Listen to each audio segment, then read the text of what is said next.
What is the story of Dr. Malcolm Betruger in Doom 3? He was listed as the research director of a facility on Mars, which was owned by the Union Aerospace Corporation.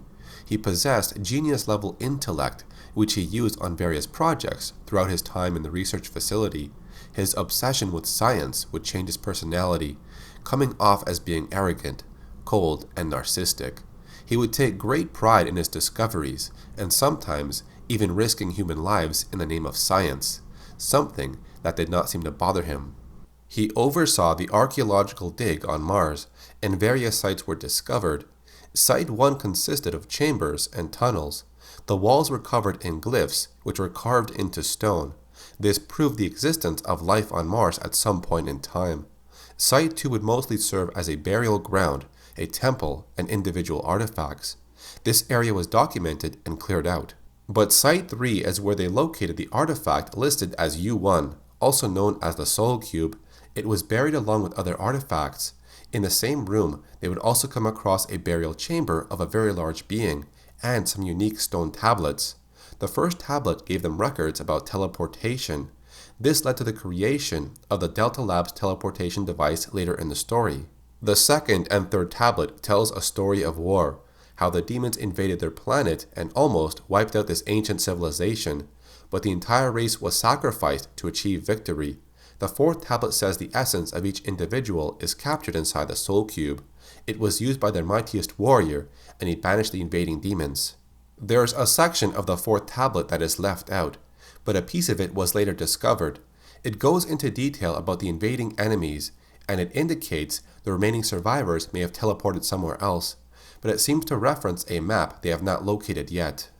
The images they found in the ceiling of one room is supposed to represent our solar system. This map is located in a place called the Room of Stars. There's a clear indication that any survivors could have teleported to Earth. If that were true, then we might be their descendants. Other artifacts were located during the excavation, but they are still being researched to uncover their secrets. This ancient civilization was listed as being mystic because of the Soul Cube's unique properties. According to Richard Meyers in The Lost Mission, he says UAC researchers found a Martian teleportation device. It was non-functional, but the researchers learned enough after decoding the wall carvings. The teleporter became operational in short distances. As their technology advanced, they were able to create a portal to another dimension. Richard was able to hack into Betruger's personal logs. He left notes on his interest in the occult and how to harness evil powers. Betruger's log also said the demons contacted him in his dreams. They offered him unlimited power if he helped the demons reclaim Earth. Since there was no functional teleporter straight to Earth from Mars, he would help the demons invade Mars, which is one step closer. Dr. Betruger would oversee the work on the teleportation device, and when conducting some experiments, they uncovered a new dimension.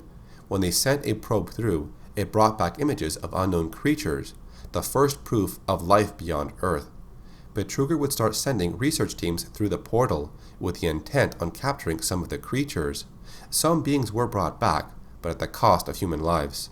But the team who did come back alive would end up being affected in some strange way. Their mind was poisoned or corrupted, and later on they went insane. An audio log by Dr. Pierce Rogers says this other dimension was in fact hell, and the creatures brought back for research were demons. The medical supervisor named Peter Raleigh left behind an audio log of his observation of this outbreak of dementia.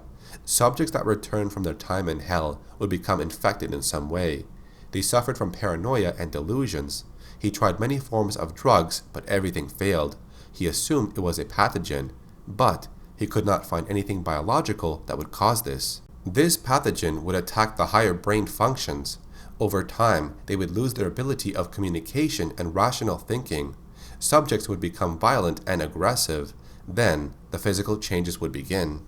Sometime later, Betruger would make an unscheduled trip through the portal, and he took the Soul Cube with him. It was the only weapon that could stop the demons, and now it was left in hell and protected by the guardian demon. With the Soul Cube now in possession of the demons, they were free to go through the portal. When Betruger returned from hell, his mind was corrupted, he was changing, and was given evil powers. The board would receive multiple reports of strange things happening on the Mars base, things like unexplained accidents. Weird sounds in dark places, unauthorized experiments, and strange cases of mental illness.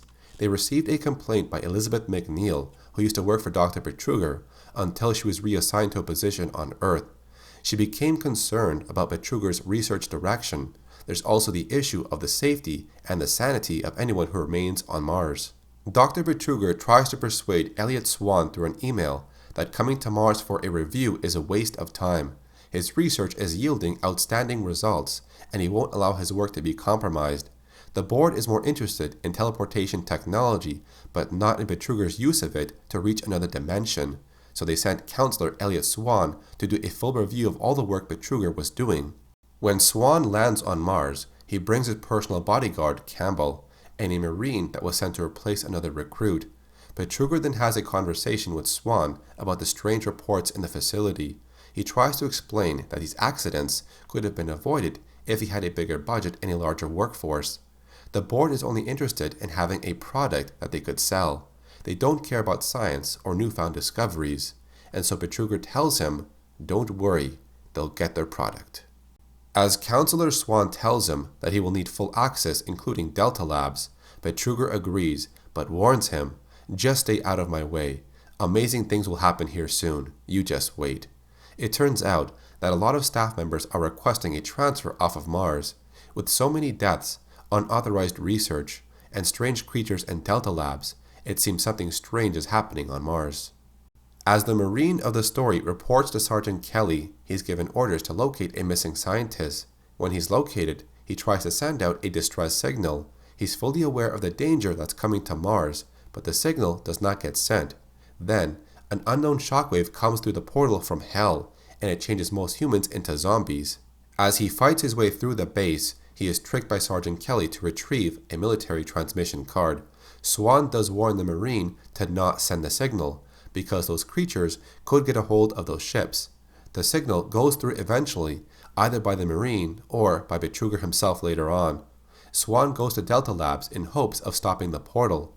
This is when Sergeant Kelly orders the Marine to go there as well. Betruger was then shown to control other demons, transform humans into demons, throw some type of projectile, and maybe even use telepathy or astral projection. He found a way of speaking to others without his body actually being in the same location. By now, Betruger was heavily influenced by the forces of Hell. He later contacted the Marine and admitted to helping the forces of Hell come to Mars. When the distress signal was sent out, those same ships coming to Mars would be taken by the demons to reach Earth. He also mentions that he has the Soul Cube in Hell, and the Marine will never find it. While the portal from Mars can be closed, it is not closed on the side of Hell, so the demons continue coming through. The Marine reaches Delta Labs and enters the portal. Our hero arrives in a place surrounded by lava, stone, and fire, but in the distance we see statues of demonic faces. He is truly in Hell. The sounds of suffering and tortured souls can be heard in the distance. Whatever this place is, no man has ventured this far and came back alive. But the Marine fears nothing and continues onward. As he ventures on, his surroundings become stranger and more twisted. Hell is no place for a mere mortal. It is bound to the wicked and evil spirits. Near the darkest pits of Hell, he finds the Soul Cube. It calls out for you by saying, "Save us." But as you reach for it, the Guardian appears, a giant brute of a demon. Its thick hide cannot be penetrated, so your weapons are useless on its body. But as it sends out seekers, they will focus their light onto you, as to guide the Guardian to your location. The Soul Cube speaks out to you, informing you of the Guardian's weakness. Destroying the seekers will cause the Guardian to create an orb, to spawn more seekers. Destroy this orb, and the Guardian shall fall. And now, the Soul Cube is yours to claim. In all its splendor and mystery, it speaks to you. We are many. We are one. We are the Praelian Thor. You know us as the Soul Cube. Free us from our eternal prison, and we will help you. Vanquish our enemies, and we grow stronger. Listen for our call, and then free us to smite down the evil. When he closes the portal and returns to Mars, Betruger contacts him and says that another Hellgate has opened up, and this one is located at the dig site where the artifacts and stone tablets were found. If this Hellgate is not closed, then millions of demons will come through. Without a second thought, our hero heads there. Now, it's possible that Sergeant Kelly was working with Betruger all along, because he was persistent in sending out the signal to Earth. Even if you cancel the signal from going out, Betruger sends it out later on. At some point in the story, he was turned into some type of demon. His lower body is replaced with some type of tank-like vehicle, while the upper body is attached to machinery with a sharp claw for a right arm, and a BFG is mounted on his shoulder. It's unclear why Sergeant Kelly wanted to send out a distress signal to Earth. Some might say he was working for Betruger. One theory is around the idea that his mind is being controlled by Betruger, or his actions to call for reinforcements could have just been a natural military procedure. But his transformation into Sabaoth could have happened after he ambushed Jack Campbell and stole the BFG from him, because the corridor Campbell was in was too narrow for Sabaoth's true form. You would also find Elliot Swan dying, and he says he's no longer human, so this could mean Sergeant Kelly was starting to transform, but did not have the tank vehicle attached to his body yet. The Marine then makes his way to the caverns, while still fighting the demons that are coming after him. But unknown to him, as he makes his way into the lower areas, something is waiting for him. When he locates the Hellgate, he comes across the CyberDemon, a giant hellish beast, the merging of flesh and steel, a true image of evil. Armed with a rocket launcher and thick skin, the CyberDemon cannot be damaged by conventional weapons. Instead, the Soul Cube is used many times until the beast finally succumbs to its injuries. It falls over and dies. The CyberDemon is defeated. The Soul Cube then flies into the Hellgate and closes it. But at the same time, it is unknown if the Soul Cube was destroyed or was lost in Hell. As a rescue team arrives on Mars, they search for survivors, but they only find one, the lone Marine. Somehow, he made his way out of Hell and back on Mars. And as to the whereabouts of Dr. Betruger, his body was not found, but during the ending, his head is seen attached to a tongue of a giant, dragon-like demon. Betruger has turned into the Maledict. The ending closes with him flying around in Hell. The battle is not over. Now, there's a collectible in Doom 3 that mentions a music album called The Head on My Tongue, and the band's name is Hellish Dragons. This could be seen as a reference towards Betruger becoming the Maledict, with his head on its tongue.